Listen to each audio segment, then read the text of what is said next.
नमस्कार। स्वागत है एक बार फिर से चुनावी समर में। हम लेकर आए हैं आपके लिए बीएसपी फैमिली के कुछ और अपडेट्स। देश में एक तरफ सीएए और एनआरसी है और दूसरी तरफ ईवीएम है। कहने के लिए तो यह अलग अलग चीजें हैं, लेकिन कहीं ना कहीं ये सभी कड़ियां आपस में जुड़ी हुई हैं और इसका अंदाजा राजरत्न अंबेडकर को भी है।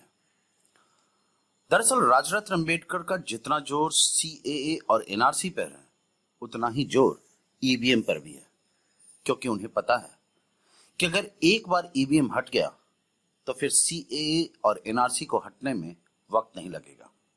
इसलिए अब राजरत्न सिर्फ सीएए और एनआरसी के खिलाफ नहीं, बल्कि ईवीएम के खिलाफ भी अपनी राजनीति तेज करने की तैयारी में है। वैसे सीएए और एनआरसी के खिलाफ उनके आंदोलन की चर्चा हम पहले कर चुके हैं, इसलिए आज हम लोगों की चर्चा का केंद्र सिर्फ ईवीएम है। जैसा कि हम जानते हैं कि भारत में ईवीएम की पहचान भाजपा की असली ताकत के रूप में हो चुकी है। स्थिति यह है कि भाजपा को जितना मोदी और शाह पर भरोसा नहीं है, उससे भी ज्यादा ईवीएम पर है। तभी तो भाजपा के कई नेता ऐसा बयान दे चुके हैं कि जब तक उनके साथ ईवीएम है, तब तक भाजपा देश में सुरक्षित है। वहीं विपक्ष को भी यह पता है कि अगर भाजपा को हराना है तो पहले ईवीएम को हटाना होगा, क्योंकि इसके सहारे ही भाजपा जनता की इच्छा और वोट के विपरीत सत्ता में बनी रह जाती है। इसलिए अब राजरत्न अंबेडकर ने फिर से ईवीएम के खिलाफ मोर्चा खोलने का फैसला किया है।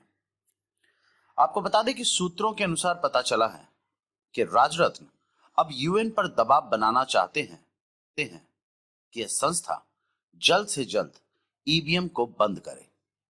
चूंकि यूएन के पूर्व महासचिव यह बयान दे चुके हैं कि 2014 और 2019 लोकसभा चुनाव में भारत में ईवीएम में धांधली हुई, इसलिए अब उसी को आधार बनाकर राजरत्न यूएन पर दबाव बनाना चाहते हैं कि भारत में जल्द से जल्द ईवीएम पर कोई कार्रवाई हो।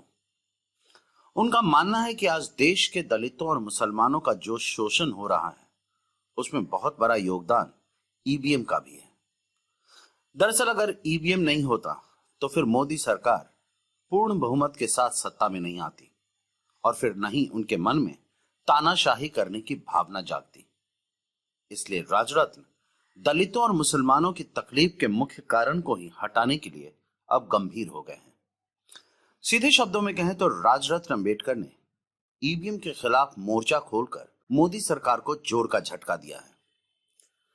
दरअसल राजरत्न ने देखा कि इस वक्त यूएन सीएए और एनआरसी को लेकर एक्शन में है, इसलिए उन्होंने इस संग्राम में ईवीएम को भी शामिल कर लिया और यूएन को यह बता दिया कि अगर संस्था सचमुच भारत में सीएए और एनआरसी जैसे कानून को नहीं लाना चाहती तो सबसे पहले ईवीएम को बैन करे।